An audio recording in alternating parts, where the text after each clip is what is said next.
Ja, og Ingvar kommer opp, så skulle vi ha noen løsninger. Og den første at bønnerløten, hun kommet ut. Nå nevnte Oddmar Johanne at det var unant, og det så 4 marsmanna. Og lette jeg åkken hava til i hoanen, og jeg bøyde han ut til ånder, som vi kjenner, og vi kunne lette det røstene i imsastene, så det at jeg kunne ta det vi ut av hospitalet og ærastene. Så det er ikke endelig flere vittegånd, og gjør øren bønnerløtene. Vi møtene være som vanlig. I kveld være møte klokkan 18, og det var Svenning som kommer til å tale. Sangkøver synker, og det var også mulig at det var en vittnesbord av møtene. Så lette jeg kunne be for tog og hava til i hoa. Så det er mye kvalitet, og vi oppbygging av møte, bønnemøte. Og så var det tilnøyd frutjakvalitet kommande. Og lette jeg minne at jeg unngå at det er ganske ikke så nekver i morgen, men lette jeg minnes til å bønne noe av oss når jeg blir, eller minne at jeg unngå av tilnøyd. Klokkan 20 her i nyere sale, frutjakvalitet. Ingvar, ikke så vel?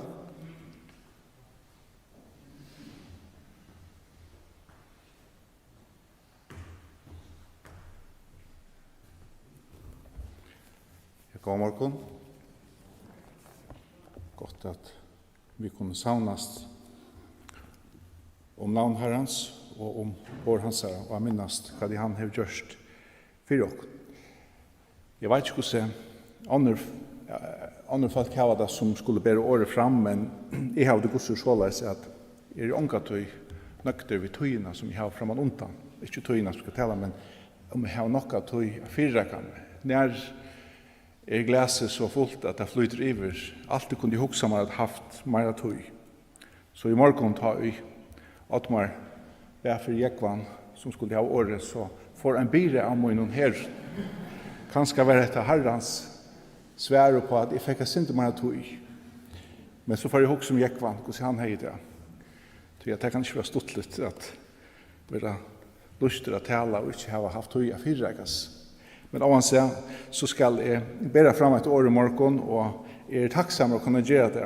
Jeg har strust vi 2 solmar, og jeg får at tale sinter ur kvarjon av høysom barn solmen om. Og den fyrre har vi kjensler å gjøre, vi tar just sunnkjøn, sånn fyrfors. Og hin har vi at ratta så tjånar meg, og det Salmer 73 som vi eisen kjenner ekvelig vel. Men når jeg får hitje etter Salm 44, så kunne jeg huske meg at nevnt at sinter nekrar salmskrivare som vi har i okkara salmabok, eller i okkara skrift. Vi vet at David har skriva 73 salmer, og jeg vil han skriva flere ærer til at det 94 salmer som i ånevnt. Men 73 salmer nevnter at her etter David. Sommer av hinnen kan man legge at rett, til at det lukket som en forløngjelse av sommen av som salmen. Salomon har skrivet 2, Moses har skrivet 1, og som jeg nevnte så det 94 ånevnter. Og så det en annen gruppe som vil røpt sine kåra, som vi kunne lukket som legge 12 salmer til. Jeg skal komme atter til dette. Men det selv at trutjer menn som kunne også være nevnt, som vi sutter i skriften, som har skrivet salmer, og alle disse menn levde lei år 1000 for Krist. De levde i som tøyarskeien av David og inn i tøyarskeien av Salomon. Og de lykket som kommer fram å skrive salmer om til måte ta i tempelet som Salomons tempel skal vujast. Og dette Asaf, Etan og Heman som vi kjenner fra skriftene. Asaf har skrivet 12 salmer, så han har skrivet flest herre, og det han som har skrivet Salm 73, som vi eisen for å hitje sin rett. Etan har skrivet 94 salmer, han skrev 1 salm, Salm 94, ikke 94 salmer, men 1 salm, Salm 94, og Heman vil nevnt å ha skrivet 1 salm, Salm 88. Heman nok så avverter til han som vi skal være hitje etter, til at han vil eisne nevnt i Salm 88, jeg har skrivet hentan, men det stender eisne etter sine kåra. Så han oppgjøy til gruppene som sinir Kora, det vil si at her 12. Så han tar 12 salmaner som skriver av sine Koras. Så vi har en av hesson sinene tja Kora nevnt hun. Vi vet ikke hvor hinner og heter en att, det er ikke 12 siner, men en att som kører atter til Kora. La dere hitja etter Første krønikebok, og vi ferdig i Salmaner, Første krønikebok, kapittel 6, og vers 43 til 44. Her leser vi hesar trutja mennene, og jeg skal bare lukka lese byrjan og endan av attertalene til kvarjen av teimon. Det stender i vers 33, hese vårt her, og stå i her vi sonon søgnon, av sonon Kahatitta, Heman sankar. Altså, han var av Kahatitten, han var fra til 18 som vårt her som tog seg av til aller heiligste og i tabernaklen og søgjan og i tempelen. Kahat, soner Levi. Søgjan kommer vi til ta nasta. Til vers 23, bror hansara, og han sier bror hansara, så det en usja som ikke en blå bror, om man kan si det så, som her stender Asaf. Han stod høyre med han, Asaf soner Beraka, og så kører det ned etter, og så stendte han var soner Johat, son Gerson, son Levi. Og det kører ned, og det kommer ned til Gerson, som en av sinon Levi. Han atten som skulle teka seg av kjalden og teppen og alt tableita som heiver tabernaklet gjør. Det som flottet til og båret til. Så hesen sangskriveren kom av 2 Og den siste som vi nevnte fra vers 44. Brød herra, siner Merari stå og vinstrumennen, Etan, sonen Kisi, son Abni, og ta korda saman ned etter til vers 44. Han var soner Merari, son Lev. Han 3:18. Det er altså heser trutje mennene, Heman, Asaf og Etan, var i atter av Tamon 3:18 som kører atter til Levi. Og Heman av hese 18 som eiter Kahat. Og tar høyde en alvarslig leiklod ta det flotte tabernaklet, tar båret til aller heiligste. Og tar av hese 18 at vi har tar prestene, høvspresten, og tar som virka. Men avverst som vi leser hetta, så leser vi at hesen Heman, han leier sina linjo atter til Kohat og Jøknon Kora. Det vil si Abbasonen tja Kahat. Og hesen Abbasonen, han kjenner vi fra 4. Mosebok 16, at han sammen vi 2:19, Datan og Abiram, som der ite, setter seg opp mot Moses. Og søtte vi Moses, vi tar eisenratt. To utvalgter særligere, så kan jeg eisene. Og hesen Kora var en av Kahatitten, og han var en av dem som kunne bedre til aller heiligste, men han ikke leikloten som høvsprester. Men han var sammen ved hinnebauen, øvensjukker, og der sette seg opp mot Moses. Og til kjenne søvnene, og Moses sier at hvis det dødja naturlige, så har det rett. Men om det dødja en onaturlig hatt så som at gjør en sluttet dem opp, så har det skreft. Og det just det hendte, og det stender at familier har døy i eisene. Og at en plava kom som drev 14.000 mennesker og mittlen Israelsfolk. Men så stendte nekka settene i 4. Mosebok, kapittel 26, ta og hetta ver endurtidje, og vers 20, der stender man gjøren lad opp gapi og gløpte bæg Taimon og Kora, og atler flokkren døye, vi til at eldren brente opp der 230 mennar, så ta vår til tetje.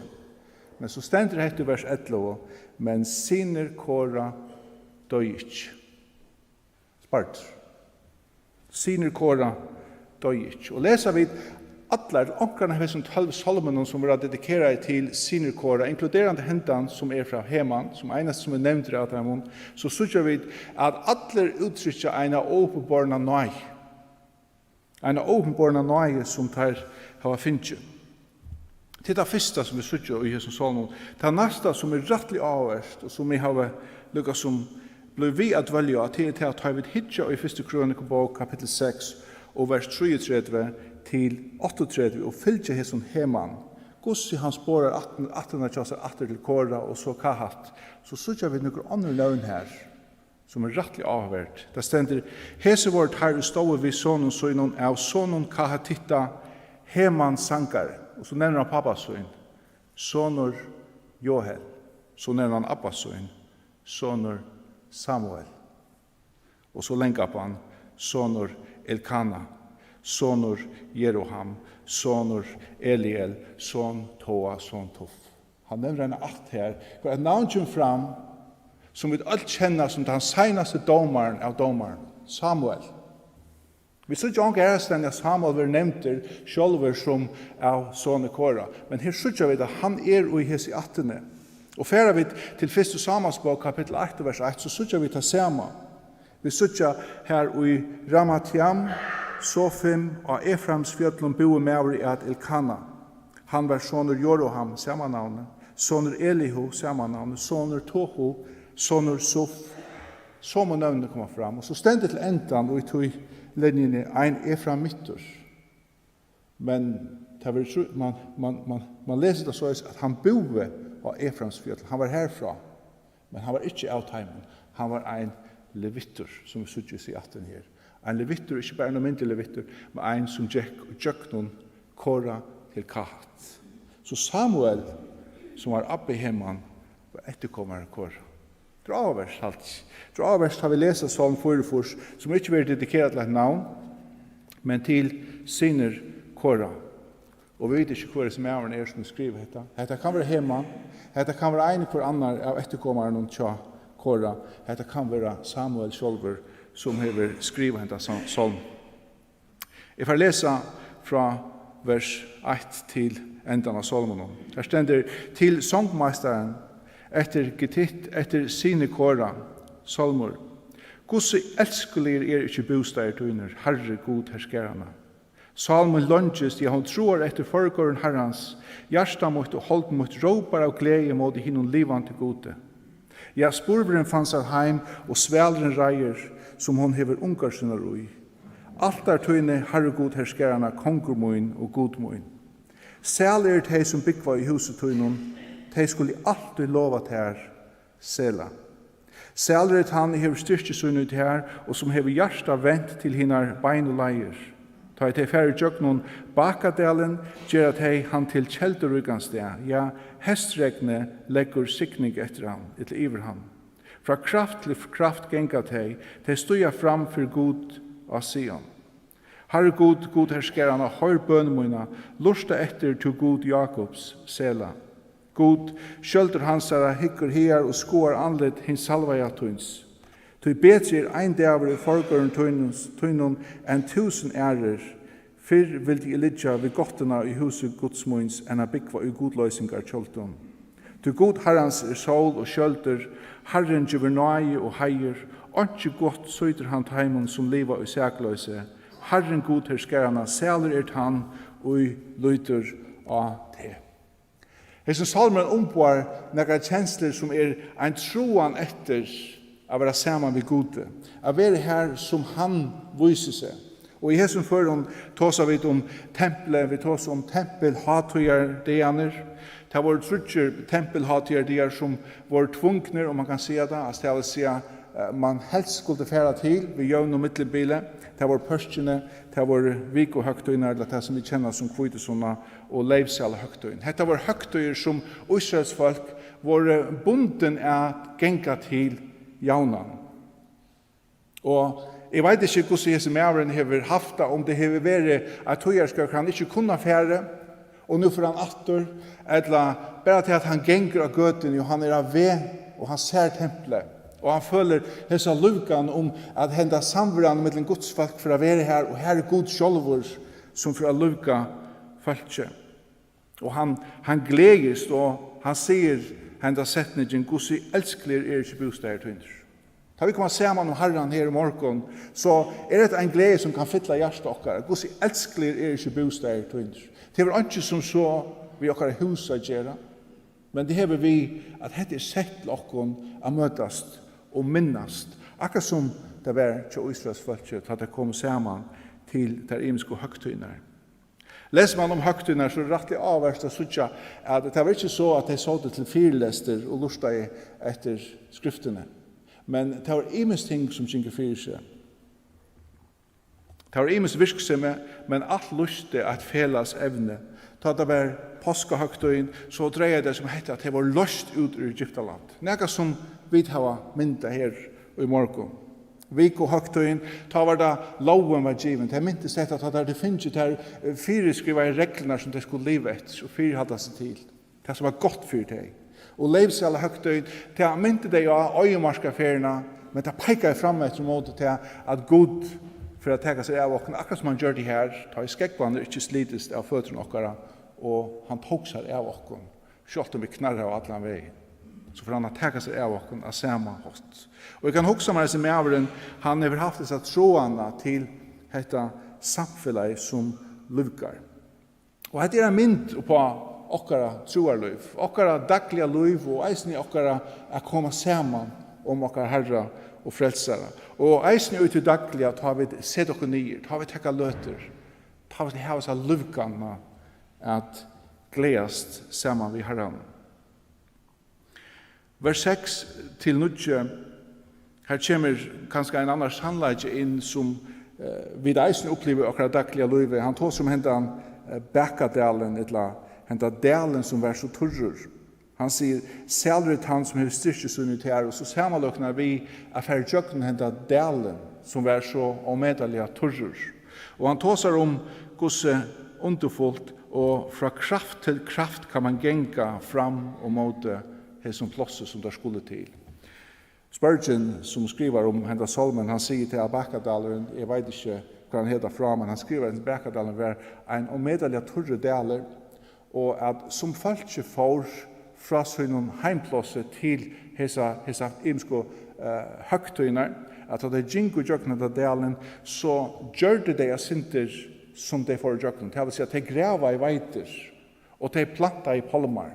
Det vil si mer og mer, og som Arne gingo, så rann en veit jøkna henda delen.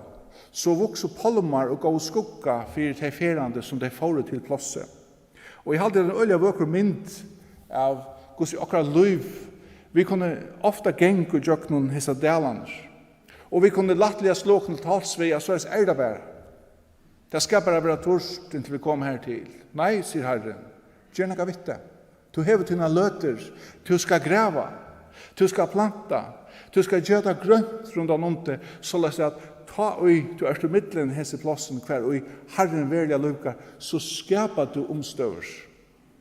Og det er en god mynd på årgods, hvordan vi tar det vi okkon, hvordan vi lever det, hvordan vi graver, så er det kan flå vatten inn i hese løter, hese deler i livet okkara, så at palmane kan veksa, skudje kan være, og alt kan spyra, og vi skal god, og jeg som tenker om, vi kan gledast, og til daglig, at hekka til nei og stig.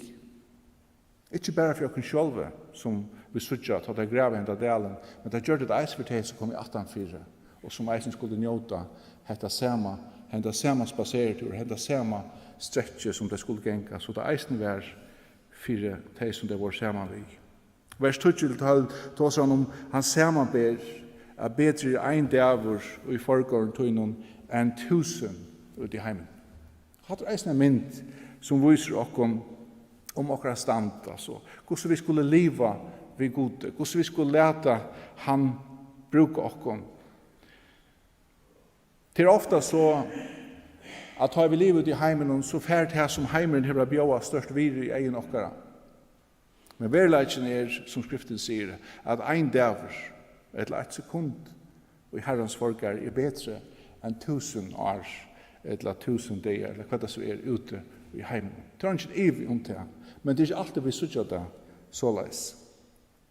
Jeg har alltid tatt i sutja enda Solmen, så sutja at her er en høvender som tråar etter at oppleva herran, at føle han, at kjenne han, at heva han vissar og løyvesøyn. Og jeg vet at dette hever vi kjensler å gjøre, men det er ikke gale vi som kjensler om. Dette er kjensler som gleder okkon og løyvka okkon. Og jeg trykker vi at, og i til stora så kunne vi hitje atra okkar løyv, og vi kunne jo asan at det var løter og løyv i okkar som var litt hakre enn ærer løter og løyv i okkar. Jeg minnes særlig hver ta i forrige bibelskola, hvordan ta åre, eller ta halvt annet åre som har vært bibelskola, gav noe helt særligt av askoan og av lukan om Herren Jesus Kristus. Ikke tog at det var et hardt år, man skulle i avrika ting, men tog at man hei stunder, og hei sett tog av til årgods. Jeg minnes særlig at det året som vi bor ute i Fromskåne og hjelte 7 tune og konen her, og den eneste oppgaven som var i løvemunnen var at slå flåvedlen, eller at syrja for græset var i orden så flikkvaren kunne flikkva, og at her kan man av imenskon praktiskon tingkon. Jeg bjød slik å lære mål, jeg har ångar oppgaver, så jeg kunne bruke nekva tog og årgods. Vi tar ikke alt det tekniske tålene helter, og hadde ikke nok av lekstetet, jeg sitter ikke sjånvarp og så framvei. Så nekv tog for til årgods. Og jeg minnes at det togene som nekva utrolig løvgans. Jeg vet at da løyve kommer inn til daglige, så åregva det. Jeg har haft en parst av mot løyve hver jeg har brukt alle mine tog, alle mine arbeidstøy og pluss og på årgods. Og nå det ikke så langt. Nå arbeider og jeg har æra løter ved årgods. Det har ofætlig store avbjørnger. Hatt en utrolig framhåndjer at jeg kunne bruke alle dagen å lese årgods. Men hatt ungen avsakkan ikke at skapa seg grønna deler, ikke at skapa seg hese løter, og at skapa seg hetta gleden som vi kunne ha i hjertan, til vi bruker tog og på Herren. Hette var ikke vi okkara støv og gjøre, hette hever vi okkara stand å gjøre, hette hever vi gus vi kjenner okkon, hette hever vi gus vi effektiv vi og i Herrens tjenest. Tryggleikan hver vi i honom, til sutja vi i Salme 139, som tåsar om hvordan Herren kjenner okkon, hvordan han hever okkon, og hvordan han helder om okkon, atanfra og framanfra, hvordan han kan rannsake okkon, og kjenner okkara tankar, åren vi hoksa der, til okkara støv i Kristus. Hvordan vi kjenner okkon, brøyter ikke på det, men hvordan vi kjenner okkon brøyter på tjenestliv okkara, og gledene som vi har i Herren. Om vi kan lukke hitje etter Salme 73, som av Asaf, og her hver i Asaf strøyest, og jeg skal ikke være landjøys nere, men hvordan Asaf strøyest, eller hver han heier et tøyerska i sin løyve, hver i heimeren så utle hava nega bjåa, hver i han nastan snavai. Og her sutja vi hvordan ta verslige, tan troanen av til verslige kan avvarska standen og i løyve okkara.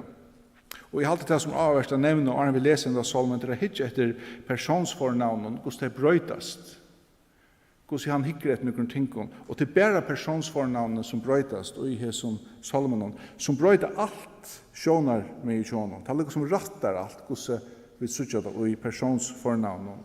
Og i vers 2-14, her sutja vi da han hikker etter teimon, tei og Han samalukna seg ved menneske. Han sier, ja, god gåur vi Israel, vi teg og jeg hava rent hjärsta.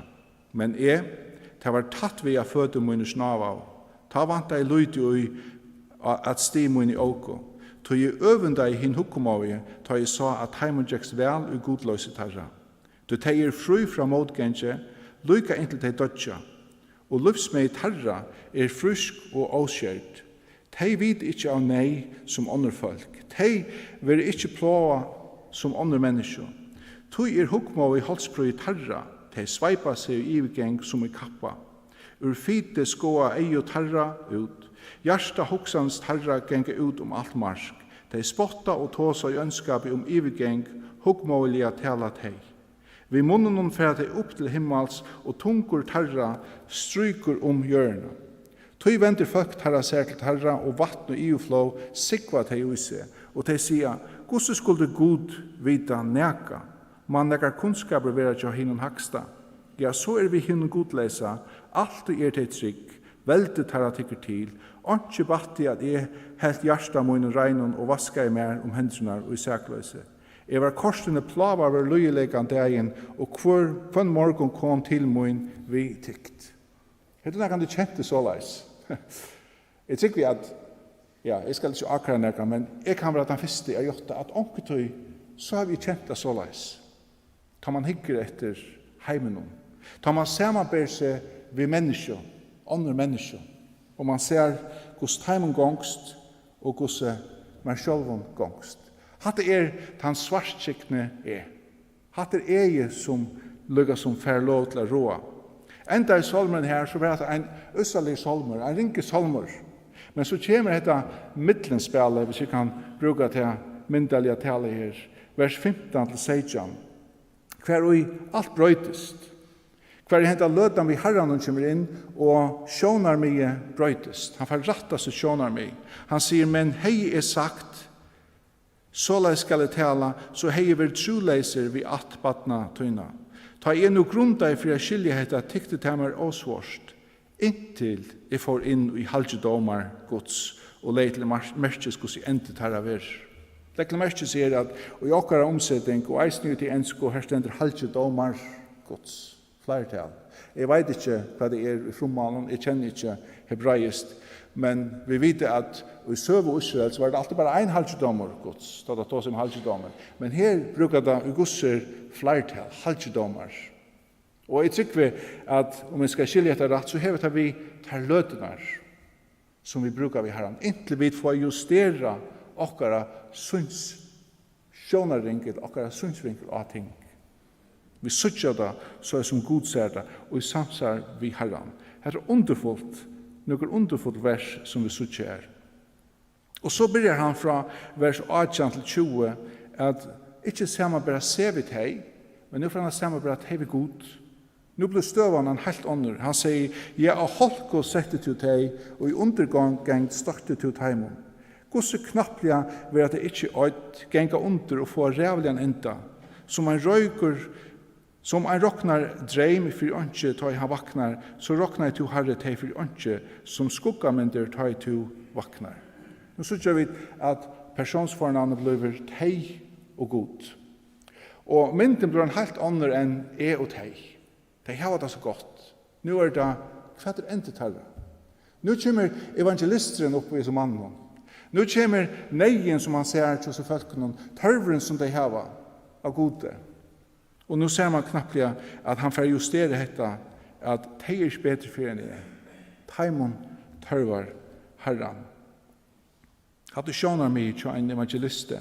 Og så, fra vers 21 til 26, så gjør vi at han lykkes som for at si og god, eller god og Han samarbeid seg selv med god. Så langt som hjertet måtte være bakst, og til gnea i unurumøynen, vær i dyr og fæda i åndsje. Jeg var som fæ i måte ter. Men jeg var i alt du tja ter, du hever tid i høyre hånd møyna, du leier meg etter rai tøynen, og så han tek du meg opp og i dyrt.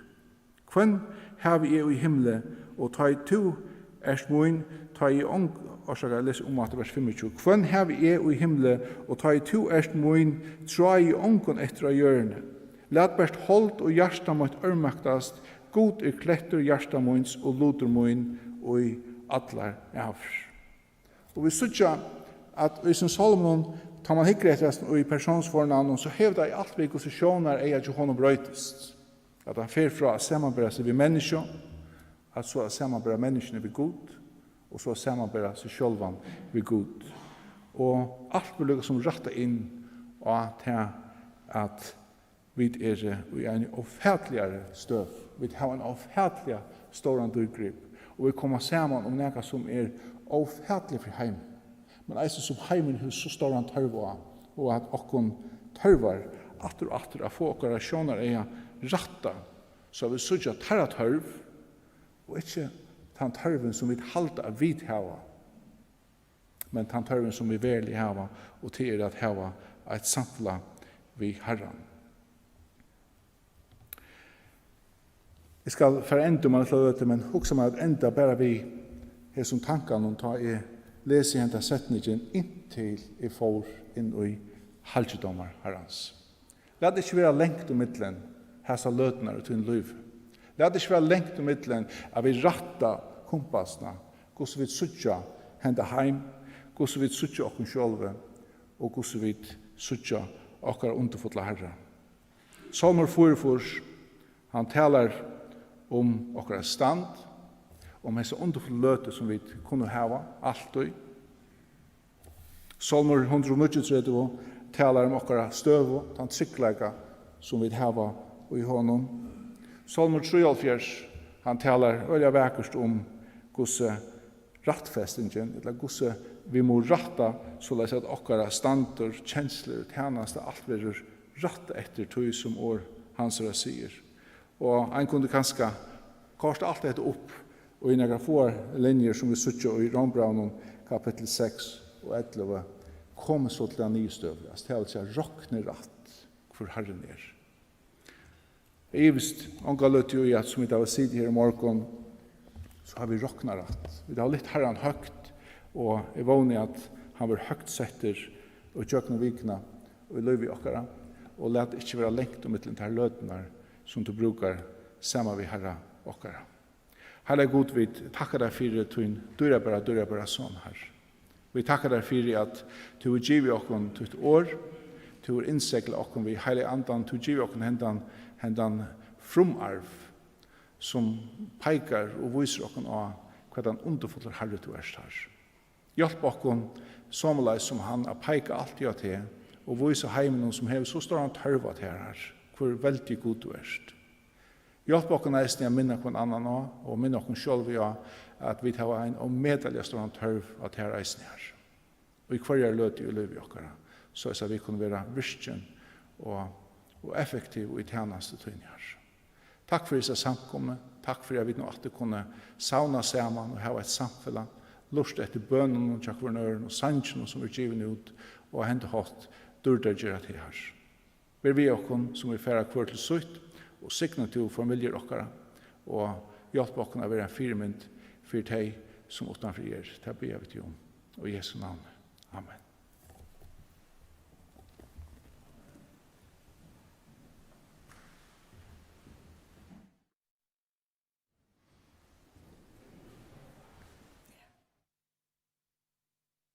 Jeg halte at vi tar og kontuja sinnkjenta sannsjen, mar 602 en stund tjatt her av Jesus, som hon kan jauna alt.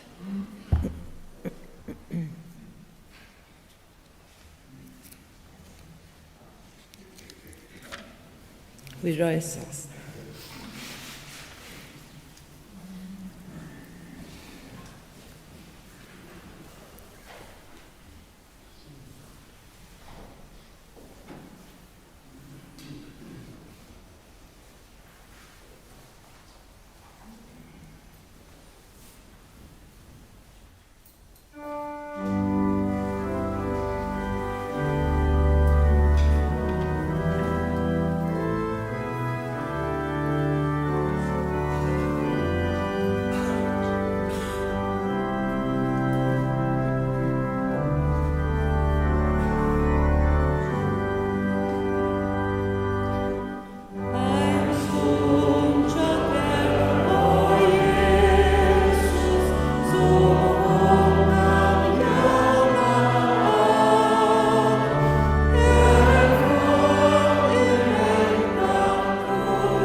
for det. Jeg var også en begynner å si om at hvis det ikke takker bønnerløten eller onker glemmer henne, så er den ute av fløten til media hans å få.